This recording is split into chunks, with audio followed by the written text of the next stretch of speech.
Hello guys, welcome back to our channel. நான் தான் உங்கள் பேரு. நான் இன்னைக்குள்ள பார்க்க போகிறது 2024 தெலுங்குல எடுக்கப்பட்ட ஒரு ஹாரர் த்ரில்லர் ட்ராமா தான் காளிங்கா.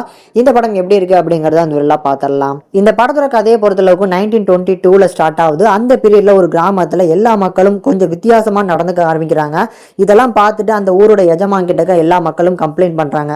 அந்த பிரச்சனைக்கான சொல்யூஷன் என்ன அப்படின்னு சொல்லி அவங்க படித்த படுக்கையில் இருக்கக்கூடிய அம்மா கிட்ட கேட்கும் போது ஒரு சில விஷயங்களை கன்வே பண்ணியிருப்பாரு.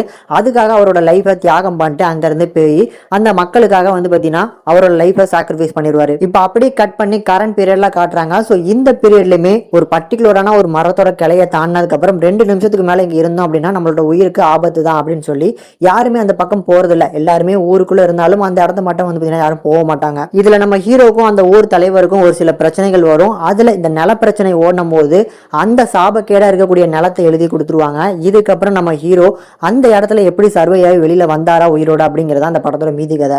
இந்த படத்தோட முக்கியமான பாசிட்டிவ்ஸ் அப்படின்னா கண்டிப்பா பேக்ரவுண்ட் சவுண்ட்ஸ் அண்ட் பிஜிஎம்ஸ் இந்த படத்துக்கு ஒரு மேசிவான சப்போர்ட்டை கொடுத்துருக்கு.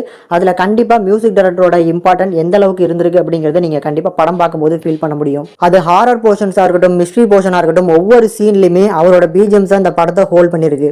இதை தாண்டி படத்தோட ஸ்கிரீன் பிளேவை பொறுத்தளவுக்கு படத்தோட ஃபர்ஸ்ட் ஆஃப் தேவையே இல்லாத ஒரு ஆணி தான். படத்தோட அந்த 1922 இருக்கக்கூடிய பீரியட் ஓரளவுக்கு கதையில ஸ்டார்ட் ஆனாலும் அதுக்கப்புறம் கரண்ட் வேஷன்ல டோட்டலா டவுன்ஃபால் ஆகி ஹீரோக்கும் அந்த ஊர் தலைவருக்கும் இருக்கக்கூடிய பிரச்சனை, நம்ம ஹீரோயினுக்கும் நம்ம ஹீரோக்கும் இருக்கக்கூடிய காதல்னு சொல்லி ஃபர்ஸ்ட் ஆஃப் எழுதிட்டாங்க.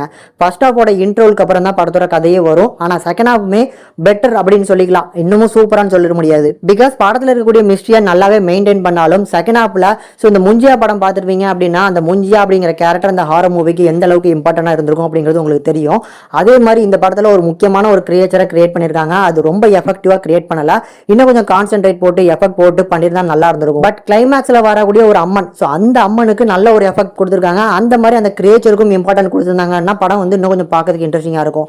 ஏன்னா படத்தோட ஃபர்ஸ்ட் ஹாஃப் வரைக்கும் அந்த மன்னர் என்ன பண்ணாரு, எங்க போனாரு, எதனால இந்த பிரச்சனை நின்னுச்சு அப்படிங்கிறது தெரியாது. செகண்ட் ஹாஃப்க்கு அப்புறம் அந்த சாபக்கேடான இடத்துல நம்ம ஹீரோ இருக்க போறாரு அப்படின்னா அவர் எப்படி சர்வே ஆக போறாரு அப்படிங்கிற மாதிரியான ஒரு மிஸ்ட்ரி இருக்கும். இந்த மாதிரி மிஸ்ட்ரி இருந்தாலும் அந்த இடத்துல எஃபெக்டிவான ஒரு கிரியேச்சர் மிஸ் ஆகுறதுனால டோட்டலா படம் அடி வாங்குது. பட் ஒன் டைம் பார்க்கக்கூடிய ஒரு நல்ல ஹாரர் த்ரில்லர் டிராமா தான். ஒரு ஆவரேஜான ஸ்கிரீன் பிளே. ஃபர்ஸ்ட் ஹாஃப் ரொம்ப போரிங்கா இருக்கும். செகண்ட் ஹாஃப் கொஞ்சம் இம்பார்ட்டன்டான கொஞ்சம் பெட்டரான ஒரு ஸ்கிரீன் பிளே இருக்கும். கண்டிப்பா ட்ரை பண்ணி பாருங்க. படத்தை ஃபேமிலியோட பார்க்கலாமான்னு கேட்டீங்கன்னா கொஞ்சம் அடல்ட் கண்டென்ட் இருக்கு அப்படிங்கறனால கொஞ்சம் தனியாவே உட்காந்து பார்த்து என்ஜாய் பண்ணுங்க. இந்த படத்துக்கு நம்ம சேனல் ரேட்டிங் பார்க்கும்போது 5க்கு 2.5 வரைக்கும் ரேஷியோ எடுத்துருக்கும். முடிஞ்சா ட்ரை பண்ணி பாருங்க.